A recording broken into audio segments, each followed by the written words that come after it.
वालेकुम दोस्तों, कैसे हैं आप सब। मैं आप सबको यूट्यूब चैनल इंग्लिश ट्यूटोरियल पे वेलकम कहती हूँ। आज जो टॉपिक हम कवर करने जा रहे हैं इस लेक्चर के अंदर that is Exit West by Mohsin Hamid. तो एक इम्पॉर्टेंट नावल है इनका जो कि 2017 में पब्लिश हुआ था एंड 2017 में ही इसको मैन बुकर प्राइज़ के लिए शॉर्ट लिस्टेड भी किया गया था। ये स्टोरी रिफ्यूजीज़ के अबाउट है। बेसिकली स्टोरी में जो ट्रॉमेटिक सिचुएशन चल रही होती है, टेररिज्म के फेस चल रहा होता है और सिविल वॉर चल रही होती है, इन सब पॉलिटिकल टर्मोइल को डिस्कस किया है।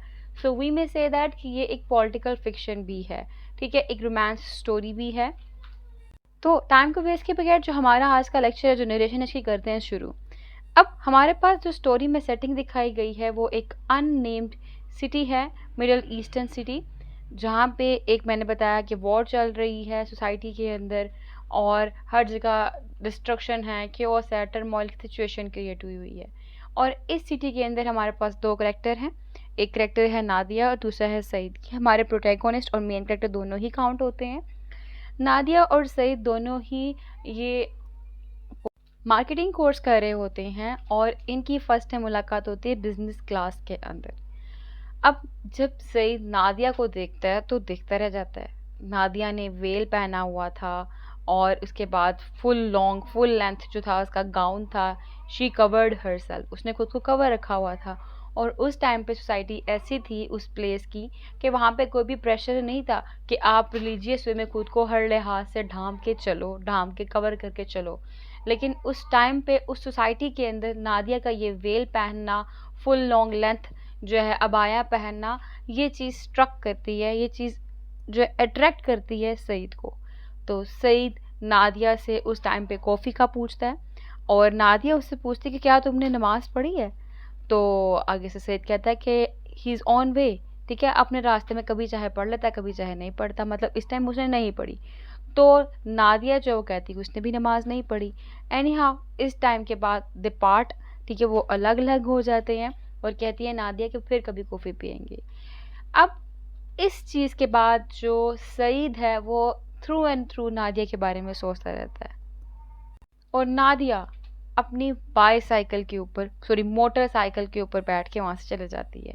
कि एक वो लड़की जिसने फुल वेल किया हुआ था, फुल लॉन्ग लेंथ अबाया पहना हुआ था, वो मोटरसाइकिल चला रही है। और दूसरा पॉइंट क्या है कि शी सेड उसने नमाज नहीं पढ़ी, ठीक है। अब सईद को ये चीज़ें स्ट्रक करती हैं, वो इनसे इससे बड़ा अट्रैक्टिव भी फील करता है, थ्रू एंड थ्रू इसके बारे में सोचता रहता है।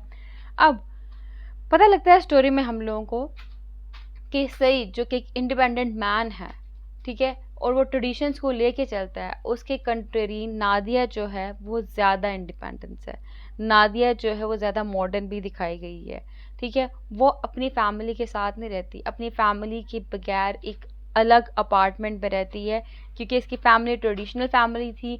तो ये ट्रेडिशनल्स को, नॉर्म्स को, वैल्यूज़ जो नहीं देती, मतलब जो भी नॉर्म्स चल रही, ट्रेडिशन चल रही, उसको वैल्यू नहीं देती। ये एक मॉडर्न लाइफ स्टाइल चाहती है अपना।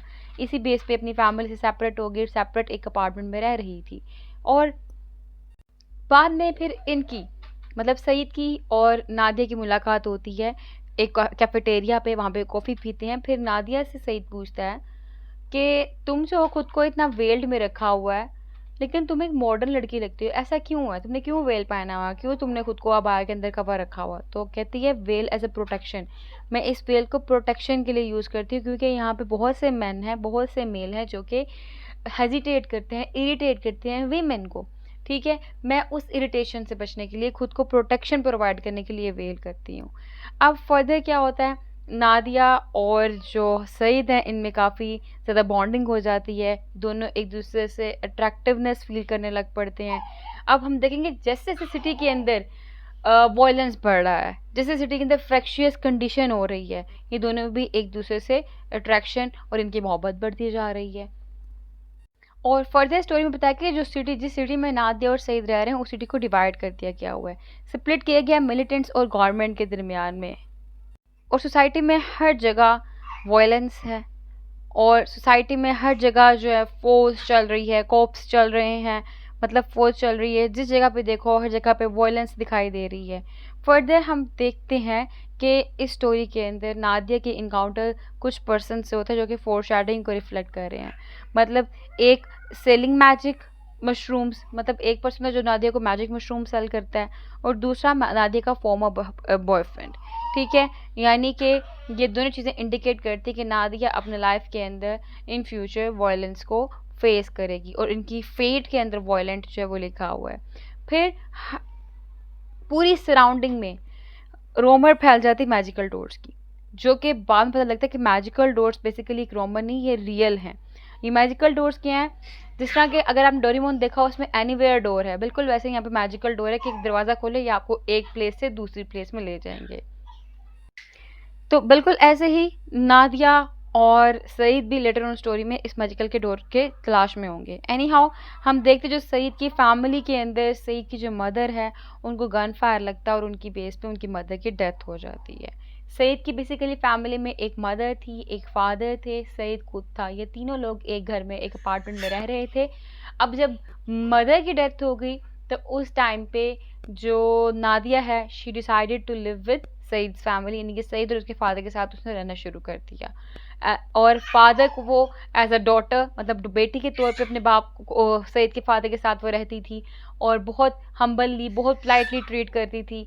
और एक टाइम पे होता है कि सईद जो है वो नादिया को शादी के लिए प्रपोज कर देता है, क्योंकि सईद जो है वो ट्रेडिशनल्स पे और ट्रेडिशनल वैल्यूज़ पे बहुत बिलीफ रखता है और वो कहता है कि spending time together before marriage is an illegal act. ठीक है, तो जब वो नादिया को शादी के लिए प्रपोज करती तो नादिया रिफ्यूज़ कर लेती, वो रिलेक्टेंट फील करती, मतलब शादी के लिए वो हाँ नहीं करती, हेजिटेट फील करती है। अब होता क्या है, सोसाइटी में जहाँ टर्मोइल चल रहा है, इंटेंस सिचुएशन है, वहाँ पे बहुत से लोग जो हैं अपनी जॉब छोड़कर चले जाते हैं और इसी तरह से इनको भी इनकी जॉब के अंदर लॉस फेस करना पड़ रहा होता है, सईद को भी और इनके फादर को भी। अब बहुत से लोग जॉब छोड़ के एक जगह से दूसरी जगह माइग्रेट कर रहे हैं।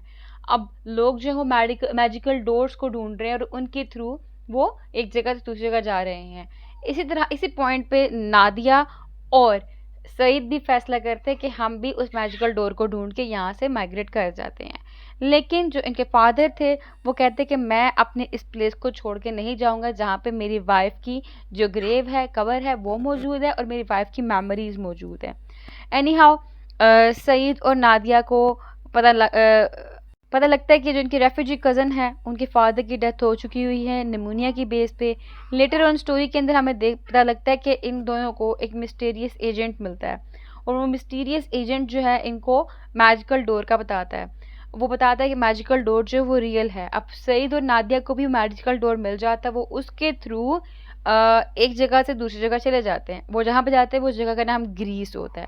अब वो मेकोनोस ग्रीस में पहुँच गए हैं और जब वहाँ पे देखते हैं वहाँ पे तो देखते हैं बहुत ज़्यादा कैंप्स लगे हुए हैं और इस प्लेस पे कई लोग जो हैं जिस जगह से नादिया और सईद बिलोंग करते थे वहाँ के रहने वाले हैं। ठीक है, और कई लोग हैं, कई नाइजेरियन हैं, मतलब कई ज़्यादा लोग डिफरेंट प्लेसेस से यहाँ पे एज अ रेफ्यूजी रह रहे हैं डिफरेंट कैंप्स लगा के। और यहाँ पे कुछ लोगों का ग्रुप होता है, वो नादिया और सईद को कहता है कि यहाँ पे जो कैंप में लोग मौजूद हैं तुम सब पे एतबार ना करना, ये सारे के सारे ट्रस्ट के काबिल नहीं हैं। ठीक है, और तुम अपना टाइम जो है एक दूसरे के साथ ज़्यादा अच्छे से स्पेंड करना। ये दोनों एक दूसरे के साथ टाइम स्पेंड कर रहे होते हैं तो एक दफ़ा जब ये नाइट को फिशिंग के लिए निकले होते हैं उस टाइम पे क्या होता है कि कुछ लोगों का ग्रुप इनकी तरफ भाग के आ रहा होता है और ये उन ग्रुप से अपनी जान बचाते हुए आगे आगे जा रहे होते हैं और जाते जाते एक पहाड़ पे पहुंच जाते हैं जहाँ पे इनको एक और डोर दिखाई देता है।